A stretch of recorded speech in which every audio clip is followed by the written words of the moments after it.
Where to begin? Where to begin? Where to begin about Space Hulk Deathwing? Space Hulk Deathwing. I'll put the too long didn't watch right here so everyone can see. If you're a busy person and you have shit to do, I'll put it right here. Space Hulk Deathwing was made by a bunch of dudes who are incredibly passionate about Warhammer, who love the Warhammer universe, who know a lot about the lore, who are very talented in the way that they can create this immersive and incredible environment in which you can walk around in. It was made by a bunch of dudes who love Warhammer and know everything there is to know about Warhammer, but who don't really seem to know all that much about how to make a video game. And that's kind of a big deal because this is supposed to be a video game. It is interactive by its very nature, else we might just be watching a movie.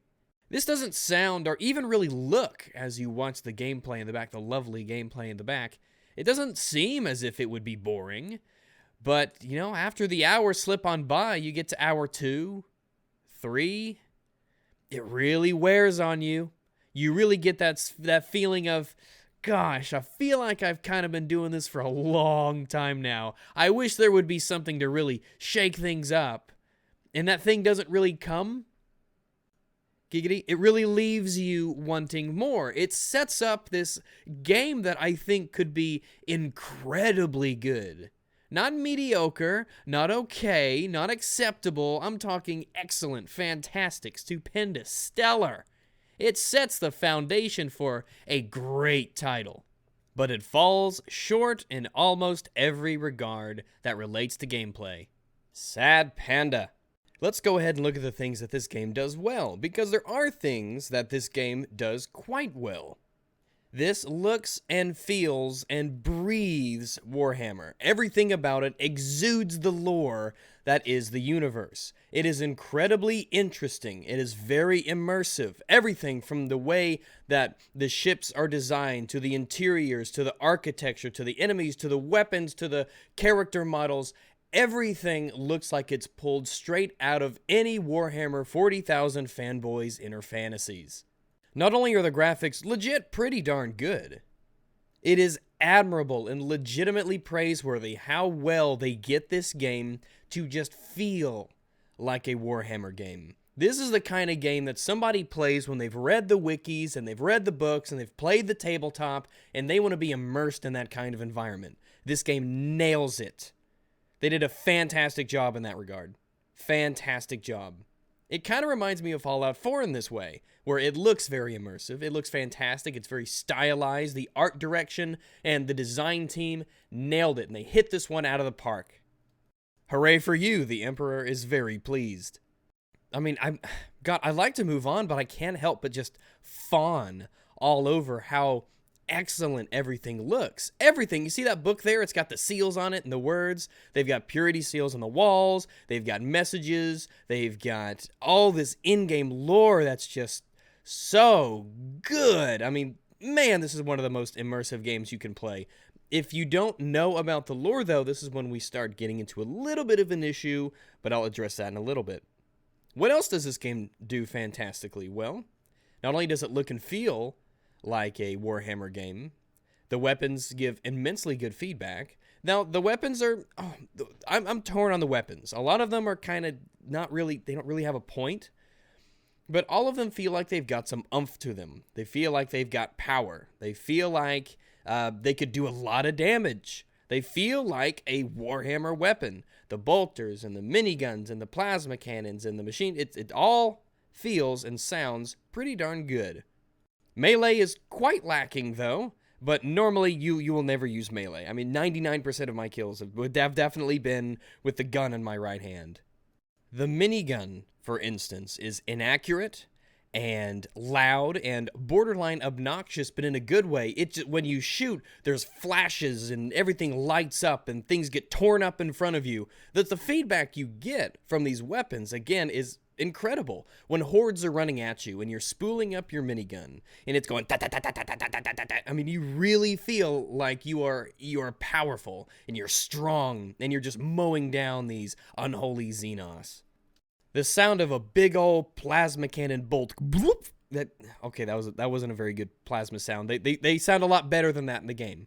They don't go bloop. They go like, yeah, I'm not even going to try again. But it feels really good when it connects with an alien and it blows up, and the way that the aliens fall apart, the way that these gene stealers just get ripped into pieces and the bodies go flying. What's great is that the physics for the bodies are great too, because if you have a minigun and you're shooting at enemies and they die, you can continue to shoot the bodies and they'll just keep flying backwards. It's kind of comical and silly, but in a good way. Kind of like how in Battlefield 1, when you die from an explosion or someone dies from an explosion, it's like over-the-top, hilarious kind of, I'm flying. It's kind of like that. The enemies themselves are fairly standard fare. You know, there's nothing too exciting or out of the ordinary, I suppose. There's just regular guys who come up and bite you and claw you. There's others who will spit some acid at you. There's others who are invisible, and the invisibility is pretty convincing in this game. You got to really look out for it, and then they'll run up and attack you. There's obviously big ones. There's some of them that are like human hybrids, and they will shoot guns at you and rockets. So the enemy variety is okay. It's okay. In the fray of battle, it's really hard to distinguish a lot of the times the differences between these enemies, because in these crowded hallways, which a lot of your fighting will be in, they're just gonna run into a horde at you. So it's not about prioritizing targets. It's just about shooting as many bullets into this horde as you possibly can, and hoping for the best. I have a few little nitpicks with the enemies. Sometimes they just miss melee hits. It seems kind of weird, but they'll get up to you and they'll just like swing and just blatantly miss. I don't know how you miss like this walking refrigerator of a character that you are, but they do, so fair enough. I don't know. A lot of the times there's like these warrior strain thingies, I think, and they shoot acid at you, and they'll round a corner and instantly they'll spit acid at you. But they don't rear up, they don't prepare, they don't have a tell or a give as to whether or not they're going to spit. They just round the corner, now they spit on you, and there's nothing you could really do about it. Again, it's kind of nitpicky. What you're watching here is this big ol' scythe thing, and his job is to kill Brother Barrakill, and then you kill him, and then you enter the warp gate to get Brother Barrakill back. If you play the game, you know what I'm talking about. Oh, Brother Barry! Like I said, the enemy variety is alright, and as you progress through the levels, you will find more and more enemies, which is good. The game gets progressively more difficult, sort of, though I would never consider it on its normal setting to be that much of a challenge. So far, I've only got really one part that I had to try multiple times, and it was just kind of an insane bit. The way in which the enemies do swarm you is fairly good. They'll come in from multiple sides. They'll often come behind you, though you won't notice that as much because you lead the other two in your squad, so if they do come from behind you, they're going to be theirs to deal with. And the AI is fairly competent. I say fairly competent.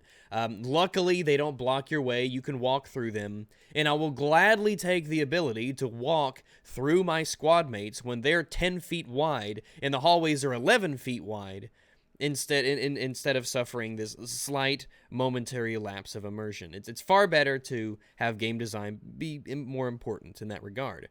They can fight enemies fairly well.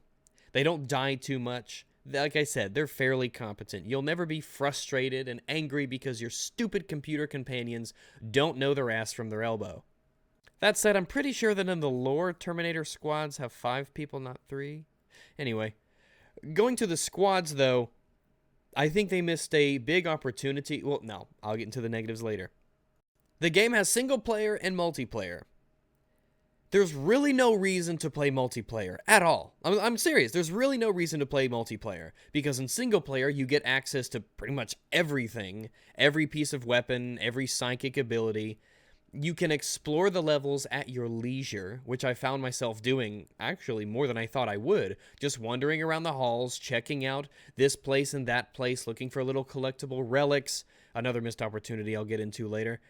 But when you are playing multiplayer with human beings, obviously you are beholden to their attention span. If people want to progress through the level at a rate that it doesn't match yours, then you're going to have to give up the ability to explore at your leisure.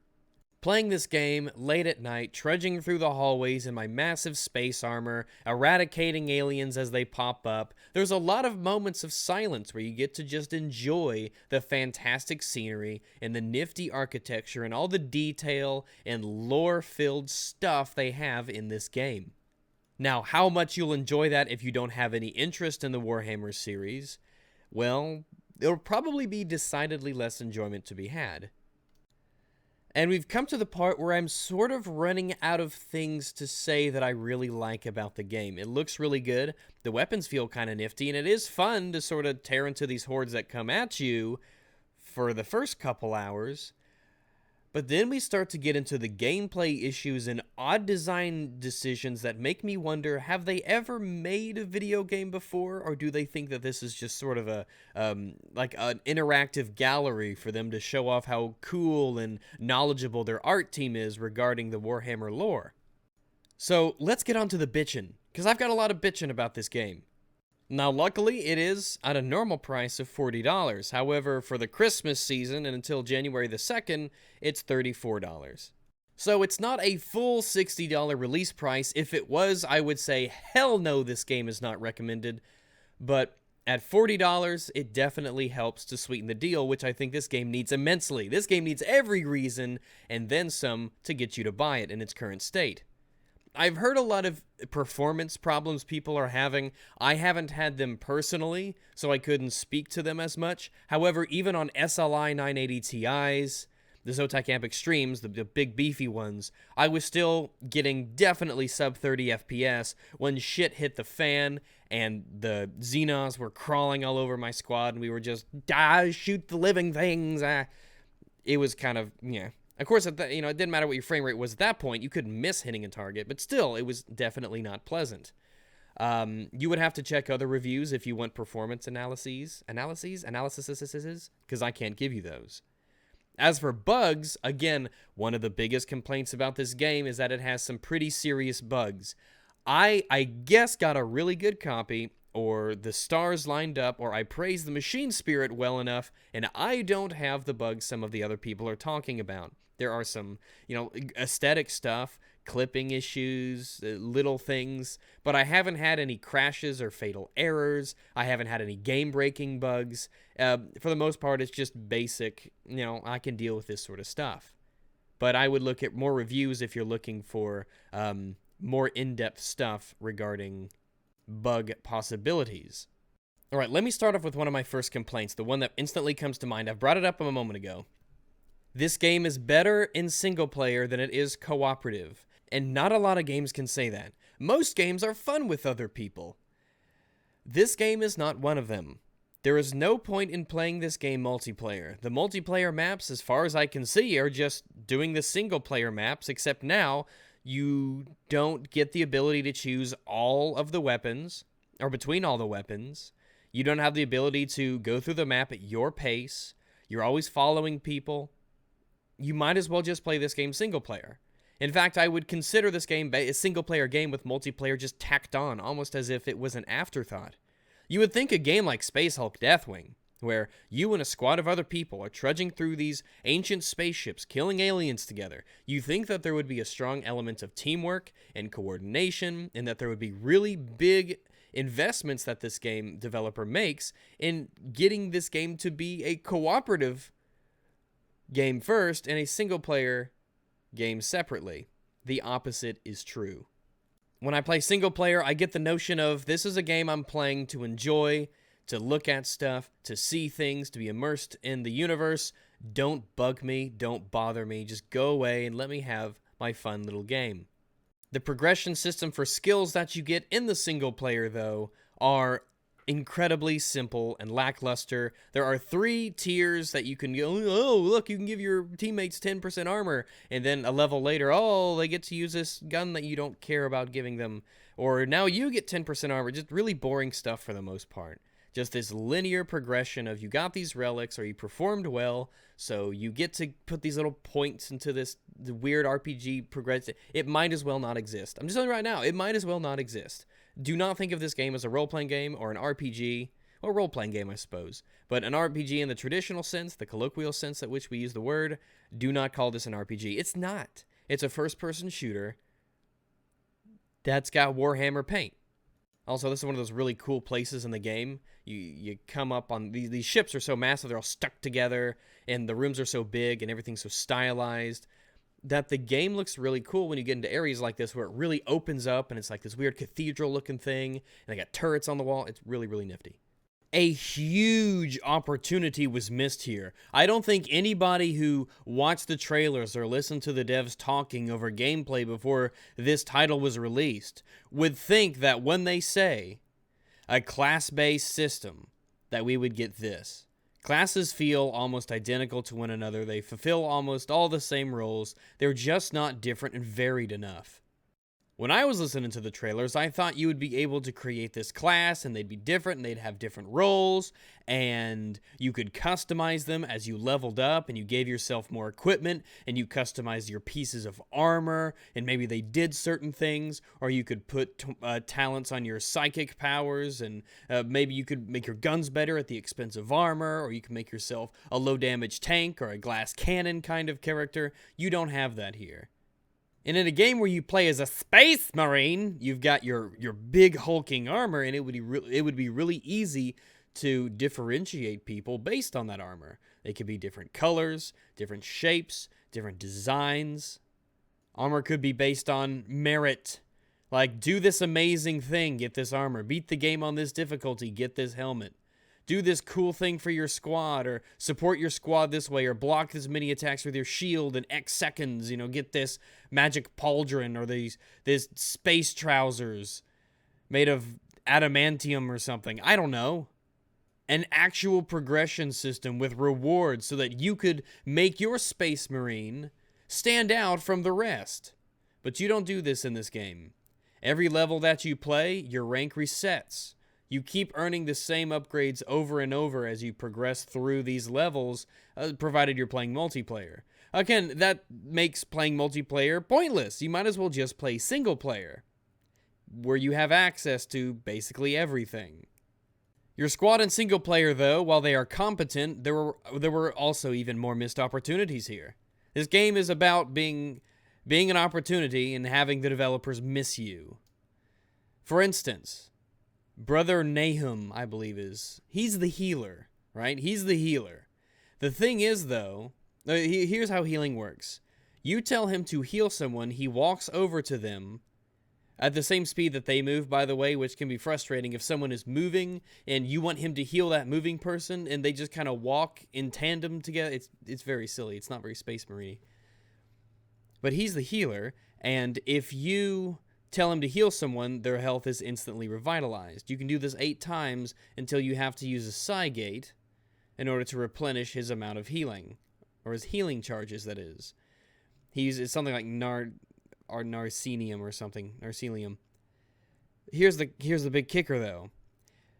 You basically cannot give him anything other than his standard starter bolter weapon, or else, for some reason, he cannot use his healing implement on his left hand. So he, for the entire game, will be using the starter equipment that he starts with, because if you use anything else, then he can't heal. And good luck getting through this game without a healer. It's not happening. It's like, if you want to give him anything else, you want to give him a redemption, you don't even have the option. To be honest, you can only give him a couple things. And those other couple things make him not a healer now, not a support character, nothing. He's just a dude who has a different weapon now, except now he can't heal, which means you lose the game. In this footage, you can see in my left hand the Lost Mace of Corswain, a pre-order bonus that I got. Not because I pre-ordered it, I will have you know. Someone gifted me with this game. Thank you for doing that, by the way. But some weapons are just not compatible with it, and some are. There doesn't seem to be any rhyme or reason as to what weapons are compatible on the left and right hands. So I could have a power fist on my left hand, which you might as well use anyway because it doesn't take up, precious real estate on your screen. And I can have that with any other right-handed weapon, but some right-handed weapons can't be used with the mace, and the force sword can only be used with there's no rhyme or reason to it. There are these arbitrary limitations on the combinations of melee and projectile or ranged weaponry that you can have at any given time, and it's never really explained.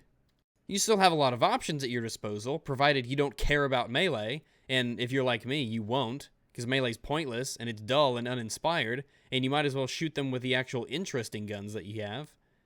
But as is the case with the healer, you can see him, he's holding it right there in his right hand in front of you. That red bolter, that's the starter weapon. He cannot have anything else. If you give him anything else, he no longer can heal people, because reasons. These are not limitations of the tech. These are not limitations of the game design. These are just choices that the devs made for some reason that prevents you from giving him anything other than a standard bolter. Does it impact the game in a huge way? No. But it didn't have to be like that. They could just say, okay, you can give him these 3 weapons, or these 4 weapons, or maybe there's 2 types of healing weapons, or there's a proximity heal, or we all, when we play this game, have thought to ourselves, I can think of 30,000 things that could be in this game to make it cool, and they just don't exist. They aren't here. Why can't I heal as a character? Well, you just can't. What if I want to be the support character? Too bad, you can't. What if I want to be the glass cannon? Nope, you can't do that. What if I want to be... No, too bad. Here are the weapons that you can use. You're an assault guy, no matter what. Your job is DPS and shooting all the enemies. You don't heal, you don't support, you don't give bonuses or buffs. All you can change are the weapons in your hands and the couple psychic abilities you can use at any given time. I mean, imagine going through this game with a certain level of starting equipment, and imagine a game where classes really had differences between them. How come there's not a melee class who can block and push back enemies, who can use attacks, both light and heavy, and being fast and slow, respectively? Who can do things like hold off hallways, who can be the tank, basically? Or how come you don't have a mid-range fighter with a machine gun? How come you don't have a sniper class, for instance, who has maybe a rifle that goes through enemies but doesn't have a lot of spread on the sides? How come you don't have purely psychic-powered Space Marines, Psychers, who can use a wide variety of either support and healing or offensive abilities or area denial abilities? Again, this is all just stuff that's coming to my head as I make this recording. There's so much room to make this an excellent class-based game that they said it would be, but in reality, while it's technically true, it is bare bones to the point of it being a borderline fabrication. Such a huge missed opportunity. There's such wasted potential in this game. Like this right here, that's the customization for characters. Choose a right-handed weapon. The weapons feel good. There's not too many of them, but they cover all the bases for the most part. You have your left-hand melee weapon, for which there are 2, for which one of them is a pre-order one.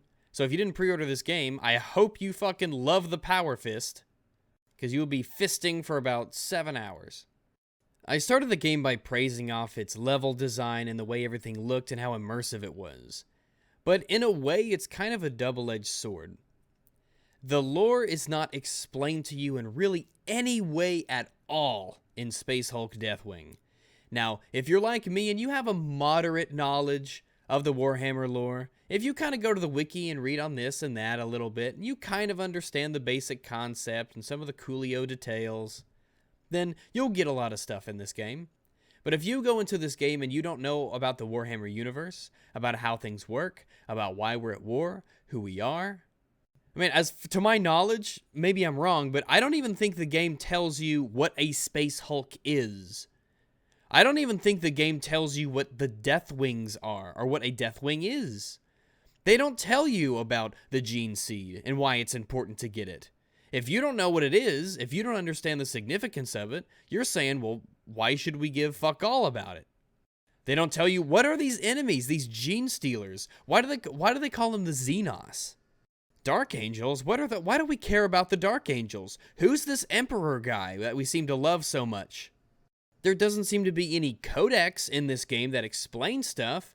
Like when Brother Barry says, praise for the Emperor. There's no little, blink that pops up in the corner that says, here's the Emperor, and here's why we're doing everything for him.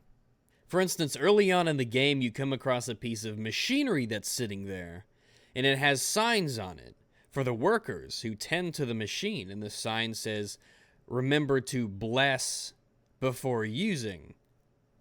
And that doesn't make any sense at all if you don't understand the lore. That doesn't make any sense. It sounds silly. It sounds like a joke that maybe a soldier might ride on an unreliable jeep or a tank or something. That you have to pray to it that it works.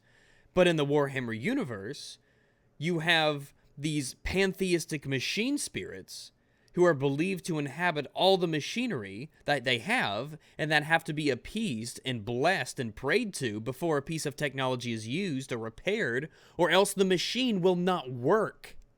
The Warhammer universe is one in which they have a machine god. Now, I knew about this, so it was really cool to see this in this world that's presented so realistically. And how gravely important it is in the universe, but if you don't understand the lore, it comes across as a joke. Someone who doesn't understand how gravely, incredibly important this is in the Warhammer universe, well, they might think of it as just, ha ha ha ha ha, must not be a very reliable machine for him to write that on it, ho ho ho ho ho. In the game, as you saw before, in the safe zone, there are robot people with red robes. Those, I mean, you look at those; they're your allies. Are they human? Are they cyborgs? Are they robots? What do they do? Who are they? They're very interesting to look at. I want the story behind these guys. You don't get that. Nothing is explained to you. Nothing. Do you see these little things on the wall right here that I'm about to interact with in a moment? This little display? These are little logs, text logs of the things that happen on a ship. And they explain the universe. But I've only found like 3 of them, 3 or 4 of them. I'm on chapter 7, I believe. This passive method of storytelling to fill in the universe, to explain to you as a player the world in which you inhabit. Like I said, I've only found about 4. These should be everywhere. They should be all over the place. You should have a codex. You should have some way of passively learning about the importance of the things or the reasons for why things are things and why this guy's hitting you with his claws and why that guy's got this gun and how these guns work. And there's so much to explain, and it's not explained. And I think that's a damn shame. It's almost as if the developers knew everything about the Warhammer universe and kind of forgot to tell all the people who didn't know as much as they did why all these things are in the game. The story of Space Hulk Deathwing isn't bad. It's not great. It just, it's enough to give you a reason to be doing all this stuff. But again, if you're not familiar with the lore, then it really doesn't have the level of significance for you that it should. When your commander over the radio, for lack of a better term, is telling you about things like the Olaros. I don't even, is that our ship? Is that our ship? Is that another ship? How, cause you go from like ship to ship here because they're all stuck together sort of. And you don't know what's what. The Caliban's will, that's a ship. What's Caliban? What's the ship's purpose? Why is there a massive church in the middle of this vessel? What's it for? I don't know. How could you know? It's a very complex, deep universe. There's a lot to explain. There's a lot to explore. And it's never given to you. Huge wasted opportunity to fill people in on details about a fascinating world. Like Mass Effect, even Battlefield 1 has a codex. Battlefield 1 has a codex. And this, rich, marinating in lore. This game is sautéed heavily in Warhammer. And it's not explained. Battlefield 1 has a codex. By the way, Battlefield 1 has a codex, and it's interesting to read. Because reading's fun and knowledge is power. Kids, you don't have it here. I hope they patch it in. I hope they patch a lot of things in this game. Because a lot of the things that I bitch about and complain about in this game can be patched in. They can be added in through updates. These are not titanic, massive changes that need to occur. This is just a matter of putting things in the game that really should kind of be in the game.